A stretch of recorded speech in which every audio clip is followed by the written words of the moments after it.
The Prophet Muhammad sallallahu alayhi wa sallam said in authentic hadith, "La taghdab," do not get angry.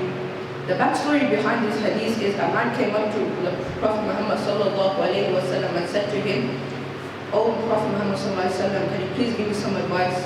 And Rasulullah sallallahu alayhi wa sallam replied with, "Do not get angry." The man asked the Prophet Muhammad sallallahu alayhi wa sallam again, and Rasulullah sallallahu alayhi wa sallam answered with the same sentence, "Do not get angry."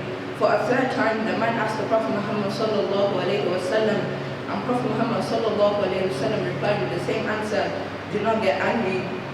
This time, the man asked the Prophet Muhammad sallallahu alayhi wa sallam, "Why do you keep saying do not get angry?" And then the Prophet Muhammad sallallahu alayhi wa sallam replied with, "Because when you get angry, you lose control over what you do. You lose control over your feelings." The lesson you can take away from this hadith is that when we need to learn to control our anger. Also, if a person is angry and they're standing up, they should sit down. If they are sitting down, they should lie down, or if possible, they should leave the place. Also, another alternative is to recite the awuds, or to drink water, or to do wudu. May Allah subhanahu wa ta'ala give us the tawfiq to control our anger. May Allah also give us the tawfiq to follow the sunnah and hadith. Wa akhiru da'wana alhamdulillahi rabbil alamin. So, Arsal talked about the importance of controlling our anger. And it's very interesting because in this day and age, there is such a strong push on mental health. And Rasulullah sallallahu alaihi wasallam was speaking about this 1400 years ago, about how to manage our anger and about the consequences of being angry. Uncontrolled anger can result in a loss of a lot of things, loss of employment, loss of one's family, and even incarceration.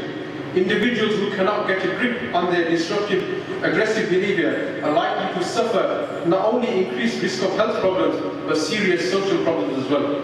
The long-term physical effects of uncontrolled anger include increased anxiety, high blood pressure, and headache. Anger can be a positive and a useful emotion if it's expressed appropriately.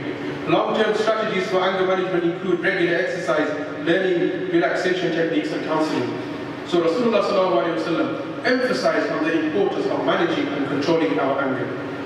Many a times, we have dealt with situations that have risen in families where families have been broken apart, where divorce has taken place. And it's because people, the two parties, the mother and the father, or the husband and wife, were not able to maintain their anger, that they issue a divorce. And then they come to the ulama, they come to the imam sahib and they say, "Oh, can you find a way to reverse this?" Because they regret it. They didn't mean it at the time. But in Islam, when you issue it, it happens. So they try to make the excuse, "Oh, but we were angry though." But then our ustad used to say that who gives in a happy situation anyway? So this is very, very important.